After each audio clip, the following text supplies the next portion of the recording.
प्राधिकरणको सदस्यमा नेपाल न्याय सेवा सरकारी वकिल समूहका सहन्यायाधिवक्ता श्री घनश्याम ओझालाई तोक्ने निर्णय भएको छ। 2. स्विजरल्याण्डको जेनेभामा 2082 मंसिर 1 गतेदेखि 3 गतेसम्म आयोजना हुने नेपालको व्यापार नीतिको तेस्रो समीक्षामा सहभागी हुन वाणिज्य तथा आपूर्ति मन्त्रालयका सचिव डाक्टर रामप्रसाद घिमिरेलाई स्वीकृति प्रदान गर्ने निर्णय भएको छ। 3.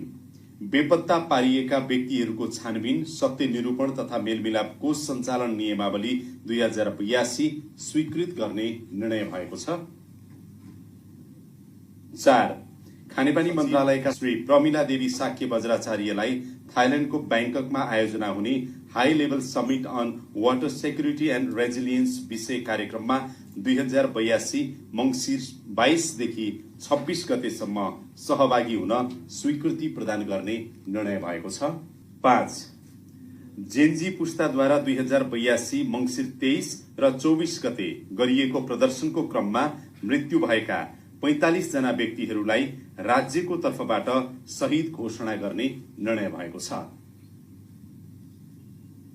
6.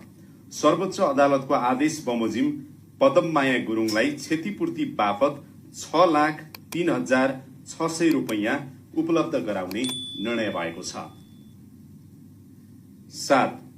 विपद संकटग्रस्त क्षेत्र घोषणा भएका इलाम जिल्लाका प्रभावित स्थानीय तहहरूलाई सहयोग उपलब्ध गराउन आवश्यक पर्ने 5 करोड़ 30 लाख रुपैयाँ विपद व्यवस्थापन कोषमा जम्मा गर्ने निर्णय भएको छ।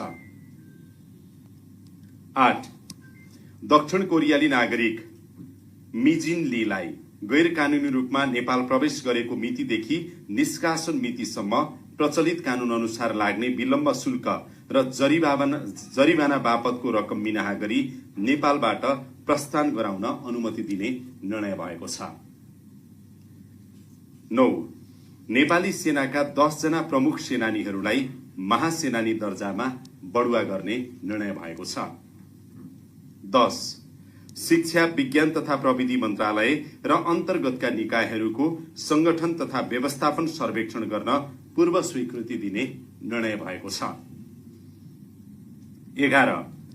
संघीय मामिला तथा सामान्य प्रशासन मन्त्रालय अन्तर्गत सञ्चालित प्रदेश तथा स्थानीय शासन सहयोग कार्यक्रम, तराई मधेस समृद्धि कार्यक्रम र स्थानीय पूर्वाधार सहयोग कार्यक्रम आयोजना समन्वय इकाइको लागि आर्थिक वर्ष 2082-83 मा अधिकृत स्तरका 10 अस्थायी दरबन्दी गर्ने निर्णय भएको छ।